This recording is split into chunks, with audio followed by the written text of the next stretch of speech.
ছাত্রদেরকে প্রতিষ্ঠা করা একটা বিরাট ভুল হয়েছে।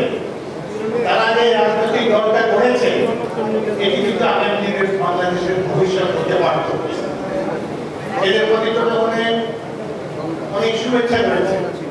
তারা যদি এখনই ক্ষমতা যাওয়ারকে বাদ দিয়ে তারা দল সৃষ্টি করে আগামী নির্বাচনে অংশগ্রহণ করত, রাজনীতিতে সুপথ ঘুরিয়ে দেওয়ার চেষ্টা করত, তাদের একটা উজ্জ্বল ভবিষ্যৎ ছিল। অল্প বয়সে তাদেরকে এই পরিষদে ঢুকিয়ে দিয়ে তাদেরকে নষ্ট করে দেওয়া হলো। যাই হোক, আমি প্রধান উপদেষ্টার কাছে অত্যন্ত সবিনয় মুক্তিযোদ্ধাদের পক্ষ থেকে নিবেদন করতে চাই, আপনারা যখন দূর থেকে বাংলাদেশ আমাদের যে রাষ্ট্র সৃষ্টি হতে দেখেছেন, আমরা এই যুদ্ধে অংশগ্রহণ করেছিলাম।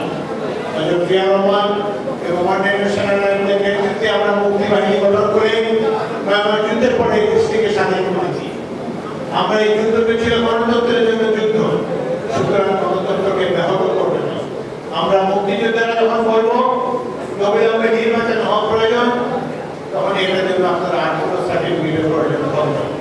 এই দেশ আমরা করেছি, আমরা সৃষ্টি করেছি। এই দেশ যতদিন থাকবে, যে বয়সে আমাদের হোক না কেন, আমরা এবং মুক্তিযুদ্ধের প্রজন্ম স্বাধীনতা সার্বভৌমত্ব অর্থ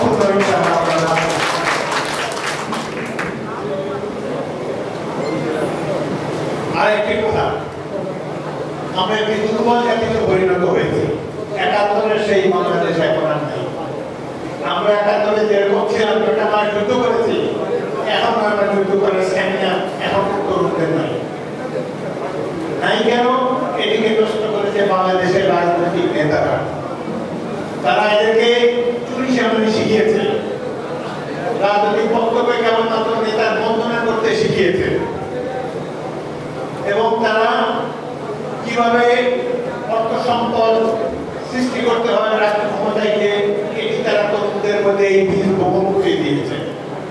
যেই কারণে রাজনৈতিক দলের বিদ্যায়ন হয়েছে, রাজনৈতিক দলগুলো এখন আর জনগণের কাছে শ্রদ্ধার পাত্র নয়।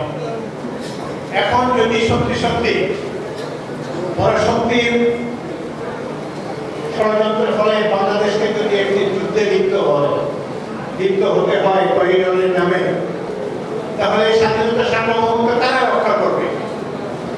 সেই জন্য আমি মনে করি মুক্তিযোদ্ধারা, আমরা যারা জীবিত আছি, আপনারা যারা জীবিত আছেন, আমরা মুক্তিযুদ্ধের প্রজন্মকে নিয়ে আমরা প্রচারণার মাধ্যমে বাংলাদেশের তরুণ সমাজকে একটি যোদ্ধার জাতিতে গড়ে তুলতে হবে। আমরা তাদেরকে সামরিক ট্রেনিং দেব। দুর্বল জাতির কোন স্থান হবে না বাংলাদেশের ভবিষ্যতের রাষ্ট্র ব্যবস্থায়।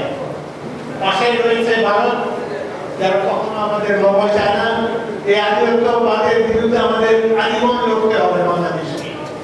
এরপর যদি কোনো বহিঃশত্রু সুপার পাওয়ার আমাদের এলাকা দখল করে তাদের আদর্শের বাস্তবায়ন করতে চায়, তাহলে একমাত্র যুদ্ধের মাধ্যমে একটি সুশিক্ষিত সুশৃঙ্খল সিটিজেন আর্মির মাধ্যমে আমরা তাদেরকে প্রতিহত করতে সক্ষম হব।